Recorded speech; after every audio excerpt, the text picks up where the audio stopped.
welcome back to AirSplat on Demand. I'm Jake. And I'm Kristen. And today we're going over the A&K M4D1.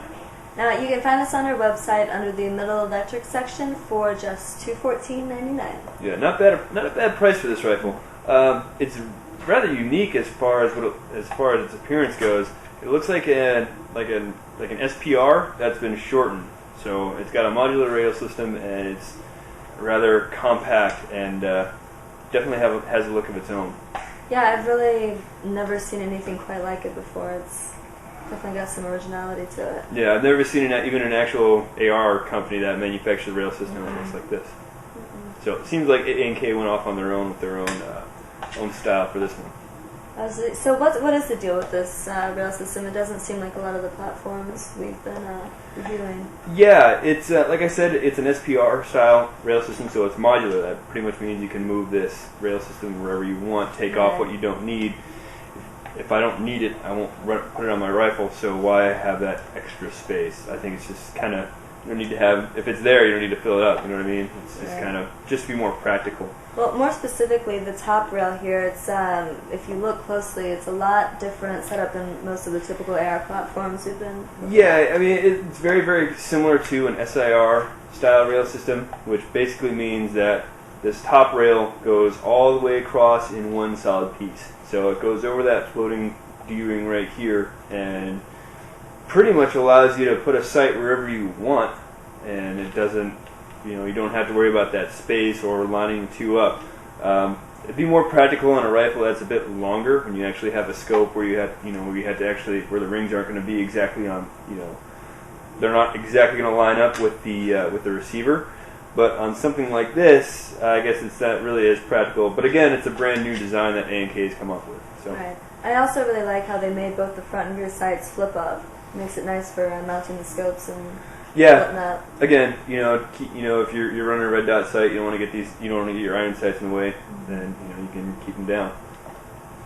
So it's a pretty typical M4 design. So it's got a full metal upper and lower receiver as well as the actual rail system and rails, as well as a full metal full metal version 2 gearbox, just like any other M4.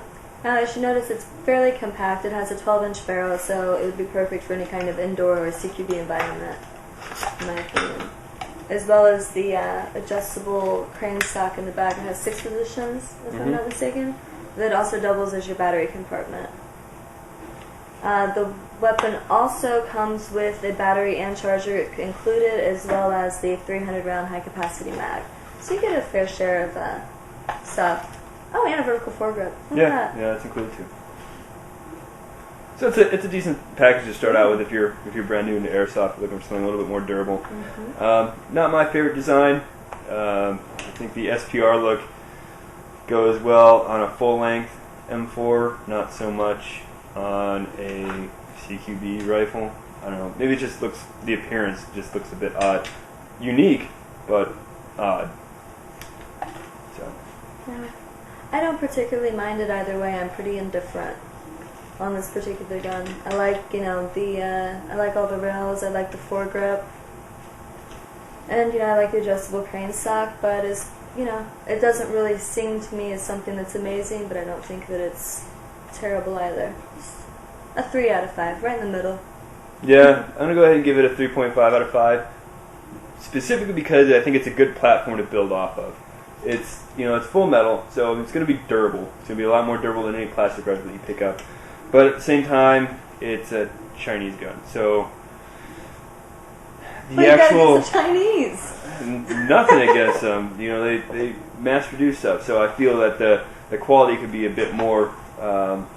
They definitely could do a little bit better work as far as the quality control goes. But on that note, I think Chinese brand guns are great project guns. There's something that I like as, I guess, a hobby of my own, is to pick one up and then just turn into a sleeper, if you will, as far as what it can do. So.